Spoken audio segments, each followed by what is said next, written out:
Picture the worst possible place to be trapped. Behind you, a sea you cannot cross.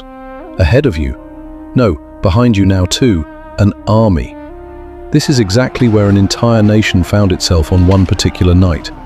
What happened next has been told and retold for more than 3,000 years. To understand this moment, we need to go back further, to a people living and suffering inside one of the ancient world's great empires. Scripture describes forced labor, building store cities, making bricks, lives measured out in exhausting, relentless work. After a dramatic confrontation involving the prophet Moses, a series of plagues, and Pharaoh's repeated refusals, Pharaoh finally releases the people.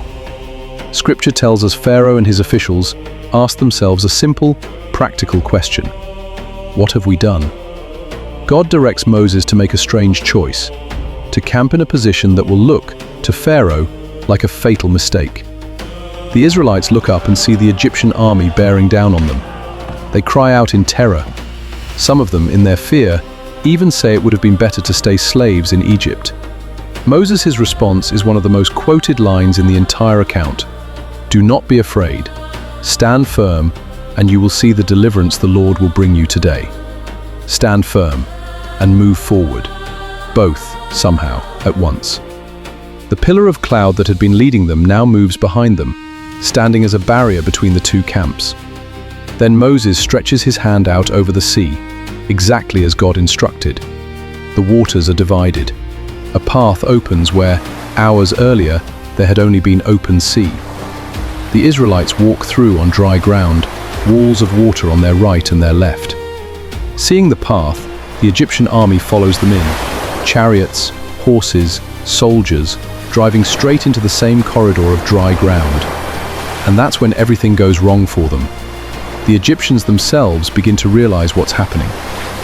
As morning approaches, God tells Moses to stretch out his hand once more. Not one of them survives.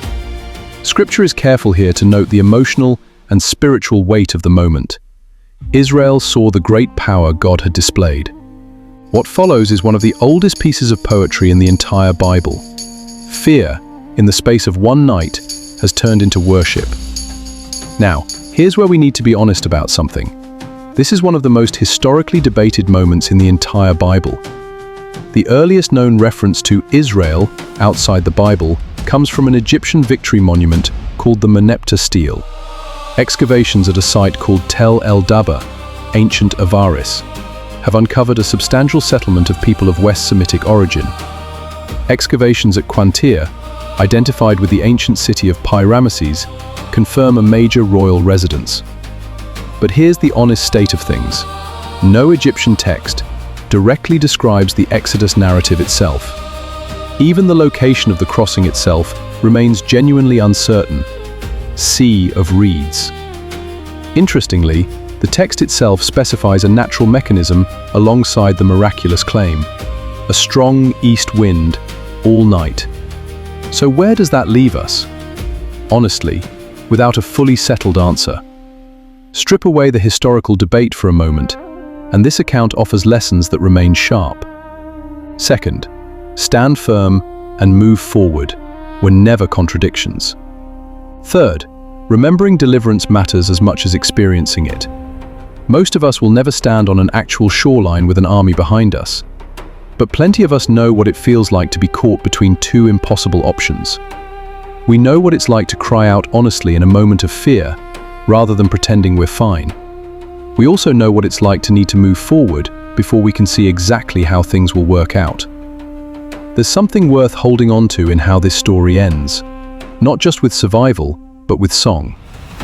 More than 3,000 years later, historians are still debating exactly where this sea was. But the story itself has never really been about proving every detail. Whatever sea you're standing in front of right now, the same instruction still holds. Stand firm and move forward. The Lord will fight for you. You need only to be still. Exodus 14:14. They didn't know how the sea would open. They just knew they had to stand firm and move forward anyway. Whatever's closing in behind you right now, that's still the instruction. Subscribe, and let's keep uncovering the moments where God made a way where there wasn't one.